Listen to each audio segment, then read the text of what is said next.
बताने वाला हूं अफीम युद्ध के बारे में। हम जानते हैं कि प्राचीन काल से ही चीन जो है रेशम उत्पादन और रेशम व्यापार के लिए विश्व विख्यात था। लेकिन 6वीं शताब्दी ईस्वी में यूरोपियों द्वारा चीनी रेशम कीट की चोरी किया गया और यूरोप में भी रेशम उत्पादन होने लगा। लेकिन इससे भी चीन का रेशम व्यापार पर कोई विशेष प्रभाव नहीं पड़ा और उसका व्यापारिक एकाधिकार या चलता रहा।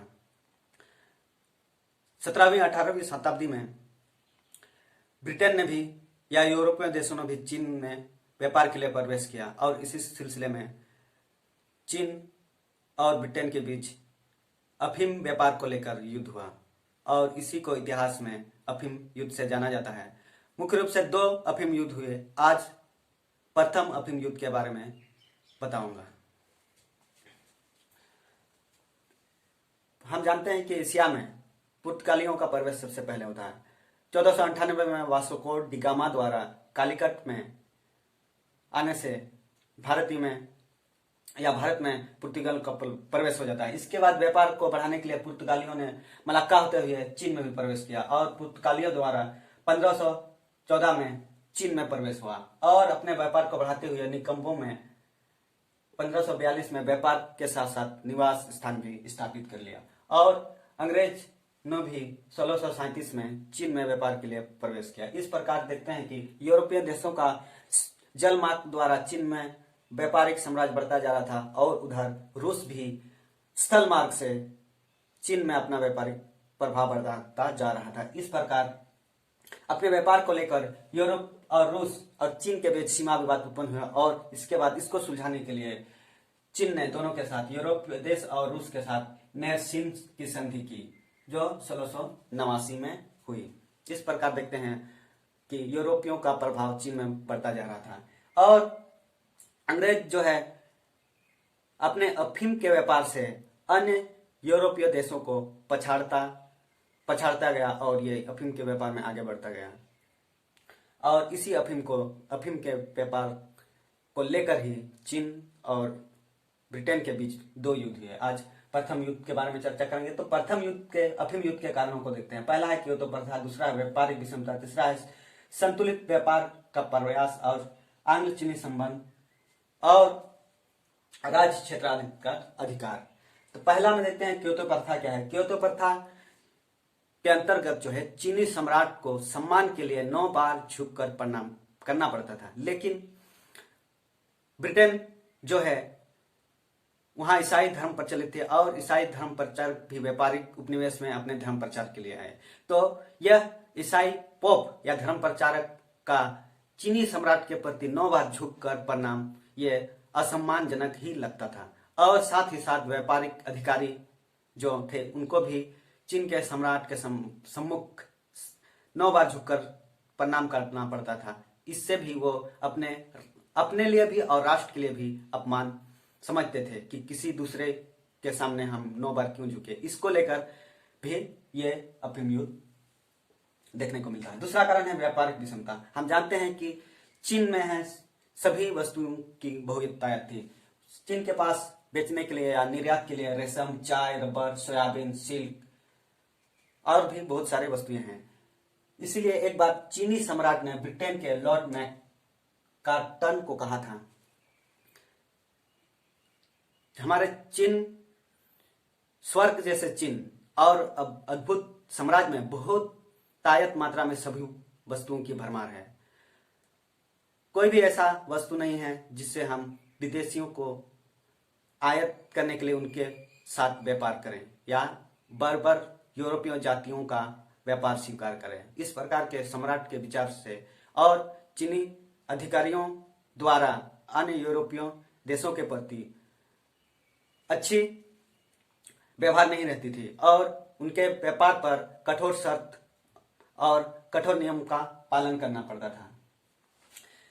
ग्रीष्म ऋतु में यूरोपीय देशों के व्यापार को मकाऊ लौटना पड़ता था जबकि व्यापारिक केंद्र कैंटन था। लेकिन ब्रिटेन ने हिम्मत नहीं हारी और अपने व्यापार को बढ़ाने के प्रयास करते रहा और 1715 में कैंटन में एक उद्योगशाला भी स्थापित कर लिया। और इस प्रकार उद्योगशाला, व्यापारिक उद्योगशाला स्थापित होने से ब्रिटेन ने अन्य यूरोपीय देशों के लिए भी व्यापार के लिए वकालत करनी शुरू कर दी। इससे भी प्रथम अफीम युद्ध उत्पन्न हुई। तीसरा है संतुलन, व्यापार संतुलन के प्रयास। हम जानते हैं कि चीन के पास सभी वस्तुओं की भरमार थी, लेकिन ब्रिटेन के पास चीन को बेचने के लिए कुछ नहीं था, केवल अफीम। तो वह अफीम के प्रचार प्रसार, व्यापार को प्रसार करने के लिए बहुत प्रयास किया। उसने सबसे पहले अफीम जो है तंबाकू, जिसे खैनी कहा जाता है, उसके साथ मिलाकर मुफ्त में चीनी लोगों को दिया, बांटा। और इसके बाद जब वो लोग अफीम के आदी हो गए तो उसने अपना व्यापार प्रारंभ कर दिया, बढ़ाया। देखते हैं कि 1800 से 1821 ईस्वी तक ब्रिटेन ने 4016 पेटी चीन को निर्यात किया या बेचा। एक पेटी में 133.1/2 पाउंड अफीम होती थी। और व्यापार बढ़ता गया और 1828 से लेकर 1835 ईस्वी तक 18,712 पेटियों की खपत चीन में हुई। इस प्रकार चीनी सम्राट बहुत चिंताजनक स्थिति में उसने अफीम व्यापार पर बंद कर दिया। 1820 में उसने चीन में अफीम व्यापार पर बंद की घोषणा कर दी। लेकिन तत्कालीन व्यापारियों को, चीनी व्यापारियों को दस्तूर मिलता था, लेकिन उसने उस दस्तूर को नहीं माना और ब्रिटेन के अफीम को चोरी छिपे चीन में उतारना प्रारंभ कर दिया। लिंटन क्षेत्र में चीनी अधिकारियों ने चोरी छिपके अफीम उतारा और चीन में जो अफीम का आयात होता था तो उनका जो खरीदते थे वो चांदी के सिक्कों द्वारा ही खरीदते थे, यानी कि चांदी के भुगतान द्वारा ही खरीदी जाती थी। इससे भी चीनी चांदी जो है ब्रिटेन को जाने लगा। इससे भी सम्राट जो है उसके प्रति व्यापार में कठोरता लाई और बंद करने की घोषणा की। इससे भी अफीम युद्ध को बढ़ावा मिला। अगला है आंग्ल चीनी संबंध। प्रारंभ से ही आंग्ल और चीनी संबंध ठीक नहीं थे। जो चीनी अधिकारी जो है लिन तसेतुंग ने ब्रिटेन के अफीम को लगभग 20,000 पेटी को उसने पकड़ा और इन 20,000 पेटियों को समुद्र में फेंकवा दिया। यह जो 20,000 पेटी थे लगभग $60 लाख की अफीम थी। इतनी बड़ी हानि से अंग्रेज तिलमिला उठे और चीन में अपने व्यापार तो बंद नहीं कर सकते थे, इसलिए ये भी युद्ध के लिए उत्तरदायी कारण बने। अगला कारण है राज्य क्षेत्रातीत अधिकार। राज्य क्षेत्रातीत अधिकार के अंतर्गत चीन के जो राज्य क्षेत्र है वहां पर जो भी व्यापार करने के आएंगे उसके अभियुक्त या अपराधी जो अपराध करेंगे, गुनाह करेंगे, उसका फैसला चीन ही करेगा। चीनी अदालत में होगा और चीनी कानून के तहत। ये चीनी क्षेत्राधिकार का अधिकार ब्रिटेन को बिल्कुल भी पसंद नहीं थी। तो एक बार क्या हुआ कि इस झगड़ा हो गया और चीनी नाविक की हत्या ब्रिटेन के नाविकों द्वारा कर दी गई। तो चीन ने कहा कि जो अभियुक्त है, जो अपराधी है ब्रिटेन का, उसे चीनी को सौंप दिया जाए और ब्रिटेन ने अवहेलना की, उसे चीन को नहीं सौंपा। इस पर झगड़ा और बढ़ गया और चीन ने ब्रिटेन के सभी व्यापारिक क्षेत्र से उसको बाहर निकालने की कोशिश की। इससे ब्रिटेन ने चीन के क्षेत्र में अपने जहां व्यापारिक क्षेत्र है घेराबंदी कर दी।